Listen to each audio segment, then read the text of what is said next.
Hi, this is Dan Heisman, and we're continuing with our series of YouTube videos to help you improve your chess.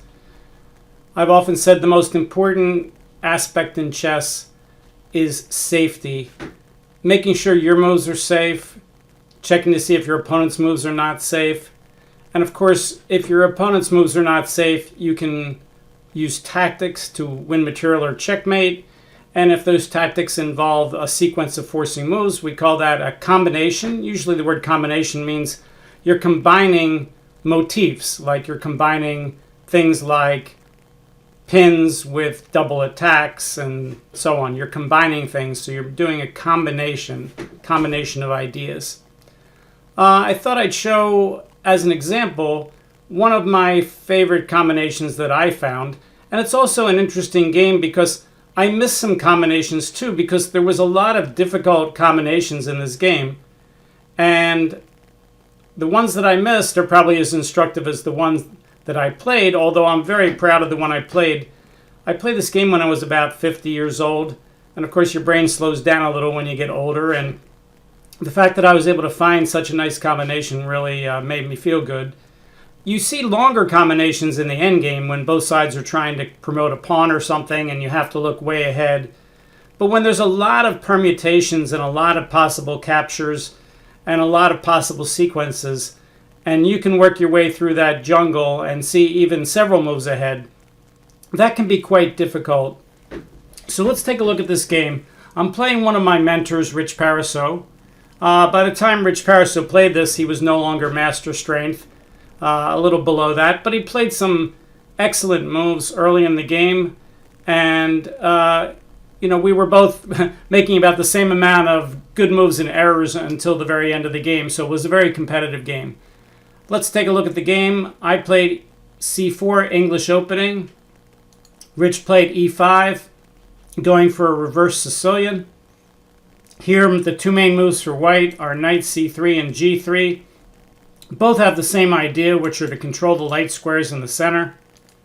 I played g3. Grandmaster Marin has written some extensive literature on g3. He has a 3-volume set. Highly recommended if you like this opening. Knight f6, going with his idea of playing reverse Sicilian. Bishop g2. So now black has 3 possible ideas. He can play a move like bishop c5 and try to fight for d4.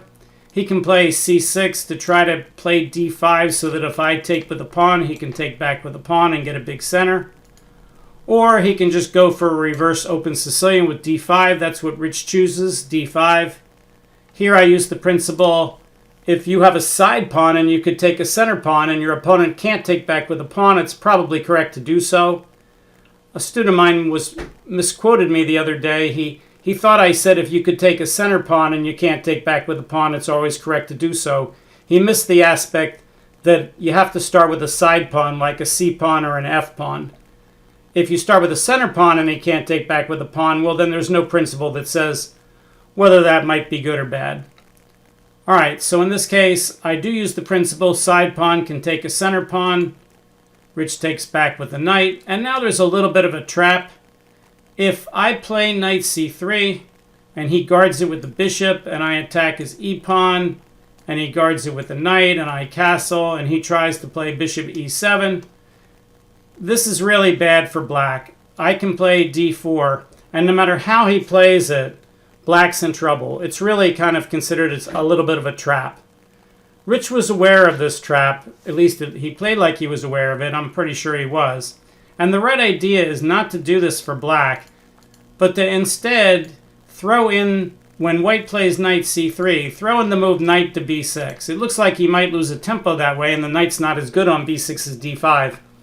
But this allows the queen to guard the d4 square and stop white from playing an early d4. And that's important here. So Rich plays it the right way. Knight to b6 is the most accurate way to play it for black. Alright, I play knight f3. He guards his e-pawn with knight c6. I castle. He plays bishop e7. And now the two main moves for white are to play d3 or a3. I'm using Stockfish 12, which is a nice improvement on Stockfish 11. Not that Stockfish 11 isn't wonderfully strong by itself. And Stockfish12 thinks that A3 is just as good as D3. When I played this game, D3 was the main line. I played A3. And now black is going to castle and play bishop E6. I think when I recorded this game, I actually reversed those two moves. I think Rich actually here played bishop E6 first and then he castled. It doesn't matter in this particular case. I can't take advantage of any move order. So I have in the video, the game is stored as castles, but I think Rich played bishop E6. And then I played B5 and Rich played bishop E6. So it transposes back into the game. And now the main move for white is to play D3. The engine says, I don't have to play D3. I could play rook to B1. But D3 is the most natural, and I played it. And now Rich plays the book idea, which is to play F6 to overprotect the E-pawn, so the knight on C6 can move without worrying about losing the E-pawn. Rich plays F6. A little bit like a Yugoslav dragon upside down, except that black is castled kingside instead of queenside. I play bishop B2. That's kind of the most common move here. I've been in this position quite a few times. This is the main line. Back in the 1970s and 80s, Anatoly Karpov played this position as white quite a bit. Rich did not know the main book lines. The main book lines are A5 and Queen D7. But what's interesting is the move Rich plays, Queen E8. Stockfish12 says that's just as good as the other move A5, and even better place for the queen than the D7 square. So Rich actually kind of improves on the main line a little bit based on the engine analysis. All right, I put my rook on the semi-open file, rook to C1. And here Rich plays Queen F7 with the idea of getting the bishop into B3. I don't really have to stop that. I could play Knight E4, and if bishop B3, play Queen D2, and then play Knight C5 to hit the bishop and the B2 pawn and end up winning the bishop pair. I didn't do that. I played Knight to D2 to stop the bishop from coming in. Probably not 100% necessary. So here, black should just develop the rook, put it on the same line as my queen, the semi-open file, rook A D8 with approximate equality. Rich plays an idea I don't think is quite correct. He plays knight to D8, which guards the B7 pawn and gets out of the way so then the pawn can come up to C6 and block both the diagonal and the semi-open file a little bit. But I don't think that's the right idea. So I play knight to B5, hitting the C-pawn twice. Stockfish thinks black should just give me the bishop pair now with C6, knight C7, rook C8 or B8, knight takes E6 with a nice advantage for white. Rich plays bishop to D6, guarding the pawn with the bishop and with the queen. I play knight to E4, threatening to remove the guard and play knight C7 anyway.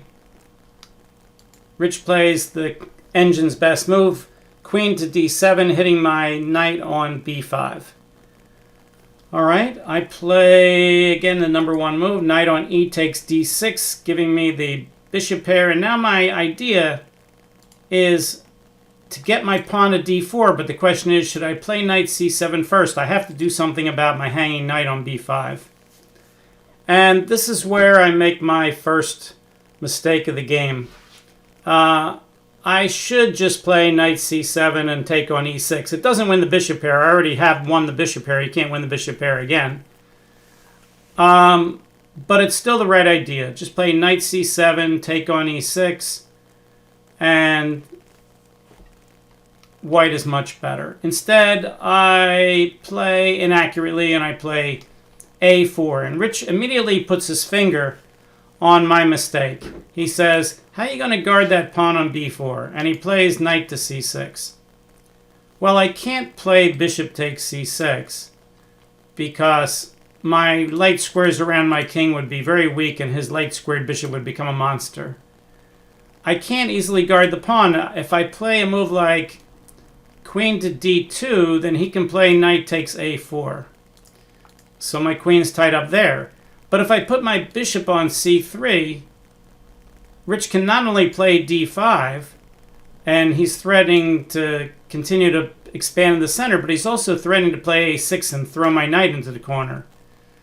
So all the ways of guarding that pawn on b4 are not very good. So I come up with what the engine thinks is the best move here. I play d4, counterattacking the center and threatening to play d5. For instance, now if he plays knight takes b4, I have rook to c7. At least here the pawn on a4 is doing me some good. It's guarding the knight so that when I play rook c7, I'm double attacking the queen and the b7 pawn. I'm also hitting the b7 pawn with the bishop. So this is actually winning for white if he would take the pawn right away. So of course Rich doesn't do that, but he has to stop me from playing d5. So Rich plays d5 himself. He could have also played a6 first. Stockfish says that might have been slightly more accurate. And now I have to figure out again, you know, if he takes this pawn, can I play rook to c7? What if he plays a6 first, and then I move the knight, and then he takes the pawn? Am I just losing a pawn? I think the answer is yes. So I have to do something here. I play, well, the engine thinks I should play d takes e, a5, and if knight to c4, it says I should sack the exchange. I didn't see that. I didn't calculate that this was any good for me. I thought rook takes c4 would just be bad. Pawn takes, queen takes, trading even though I'm down the exchange. Bishop d5 check to win the pawn on c4, and I'll end up with the bishop pair and a pawn for the exchange, which is usually an even game. Stockfish actually says white's a little bit better. I wish I had seen that, but I didn't. So instead I played the complicated move e4. So now we have a lot of counting tactics here. You know, you have to analyze all these capturing sequences. If you analyze a capturing sequence and by force it wins material, then it's a tactic, and that would make your counting a tactic. If you analyze the sequences and nobody wins material, then you're still analyzing counting sequences. It's just that it doesn't become a tactic anymore. So it's just like pins or double attacks. You could pin something without winning material. In that case, the pin is a concept, but it's not a tactic. You could double attack something and your opponent could save himself. And if the double attack doesn't win material, it's not a tactic. It's still a double attack. He just has a defense. So same thing here with counting issues. So here there's lots of possible capturing sequences. Stockfish says Rich should play rook a d8 with a slight advantage, maybe almost a half a pawn. What's interesting is Rich ends up moving that same rook, but he moves it one square less to the open file on the c file, and it looks like that shouldn't make much difference. But to show you how good the engine is compared to us mere masters, rook a c8, Stockfish now says that white is ahead by 3 pawns if I find the sequence d takes e5, f takes e5, a5, knight c4, e takes d5, knight takes b2, queen b3, getting my piece back with a big advantage. But on the other hand, if Rich plays rook a d8, guarding this pawn an extra time, none of that works, and black's perfectly okay. So it turns out rook a c8 would be a losing move if I was an engine and could play perfectly here.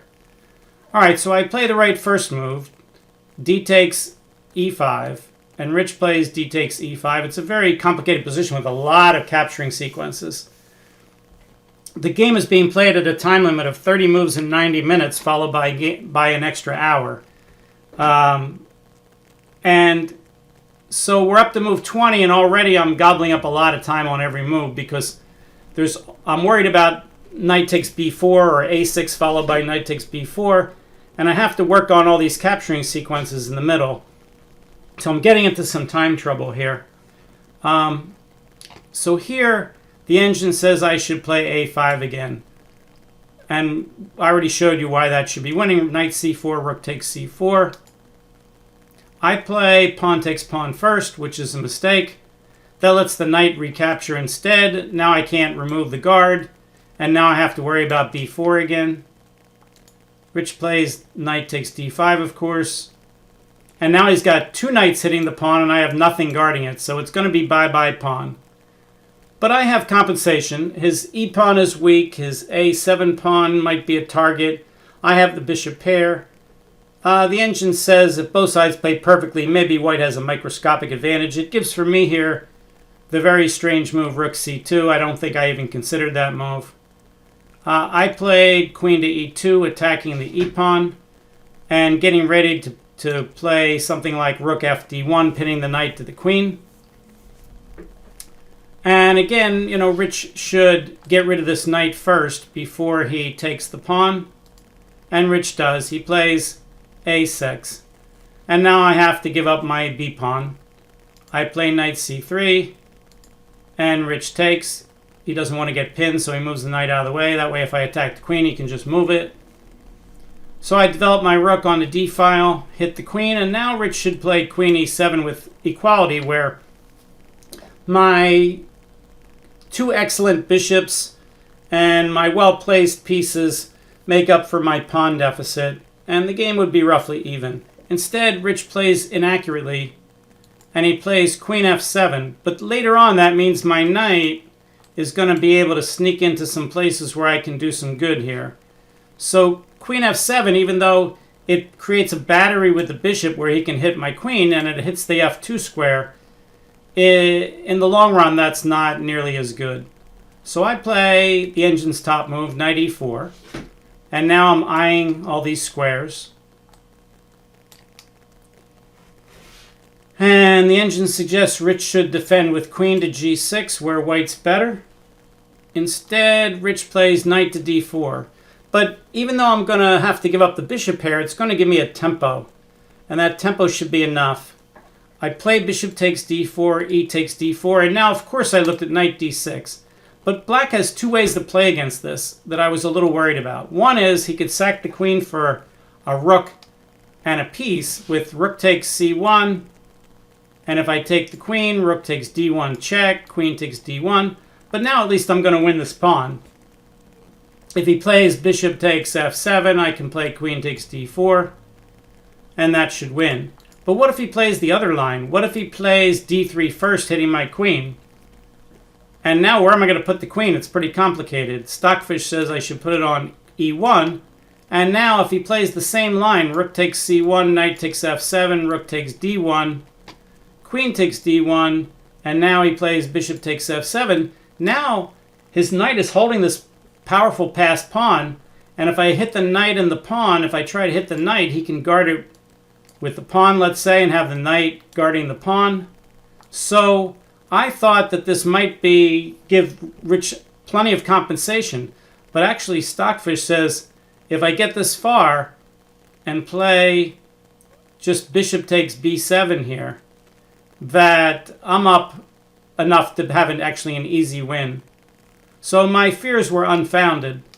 I should have just gone for the knight d6 move. But I thought I had a good position, and if I played it the other way, the way you see it in the game, then I would be just as good, if not better. Which turns out, of course, not to be true. My friend here, rated 3,600 or so, is telling me, oh, not so good, Dan. So I played knight g5. Stockfish says, yep, that does work. So it turns out knight g5 is just as good or better than knight d6, but I didn't finish it right. Rich counterattacks my queen with bishop to c4, and now I have to find this move, queen e1. Well, queen e1 is kind of a passive move. He can attack me with a rook later. He can attack me with his knight. It didn't look like that was the right move. So I played queen to d2. And Stockfish says, all right, Dan, you're still way better, but you still have to play it right. So I'm attacking his queen, and I'm also attacking the knight and the pawn. So I've got 3 attacks, and he can only guard the most important ones, so he has to give me the pawn back. And he plays queen e7, and I'm like, oh, good, I get my pawn back. And here I am, I'm 2 moves from making the time control. It's 30 and 90, and I'm on move 29, and I have very little time left. So I miss a combination. And this would have justified my play of knight to g5 if I had seen bishop to h3 here. I don't even know if I considered that very strongly. And now suppose he tries to save the rook with rook to c7. I was thinking here maybe I could play rook takes rook, rook takes bishop, rook takes, and bishop checks. And Stockfish says, indeed I can. Rook takes, bishop checks, and then I pick up the rook and I'm up a piece. So rook to c7 is not such a great move. Stockfish says he should give me the exchange with b5. If I had seen this far, I would have said, well, I'm really weak on the white squares. But now I can't take the exchange right away, or at least I shouldn't. I would have to find things like rook e1, queen d6, knight e4, queen h6, offering to trade at queens. And now I can trade queens and then win the exchange. And he's got a pawn for the exchange, but it's not enough and I'm winning.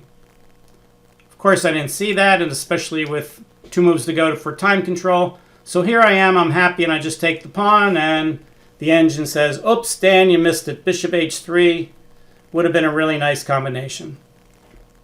All right, so now Rich plays b5, a good move.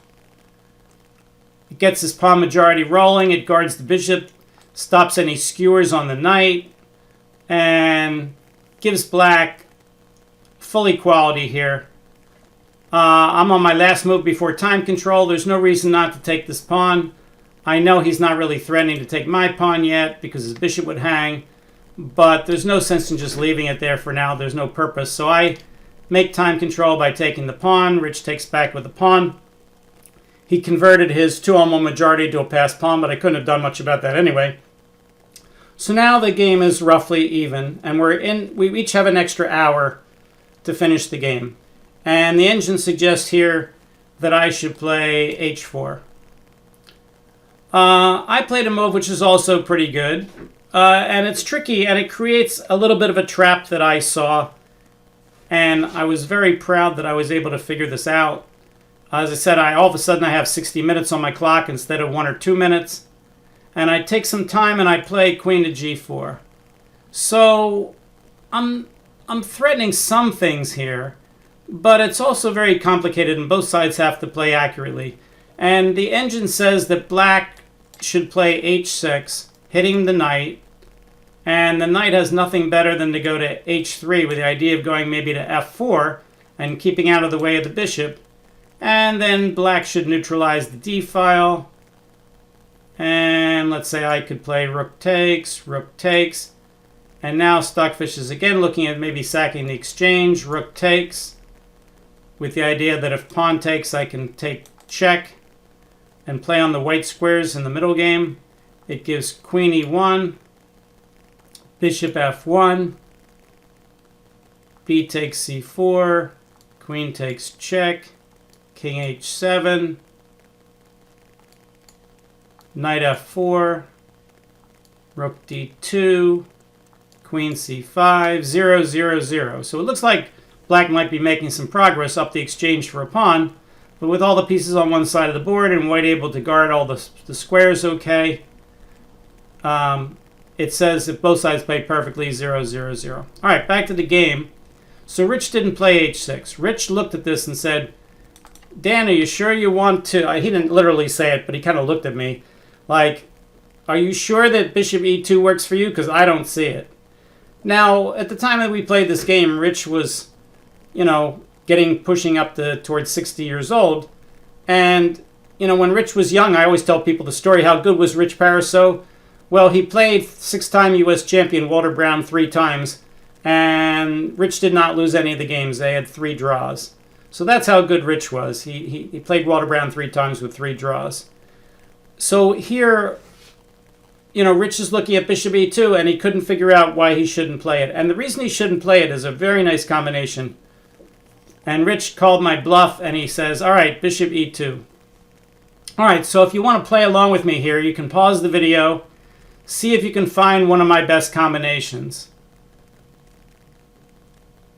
All right, so we assume the people who paused the video have now restarted it if they haven't found it. If you're looking at moves like rook e1, that doesn't work because after he takes the queen, if I take the queen, he's going to take my other rook with check.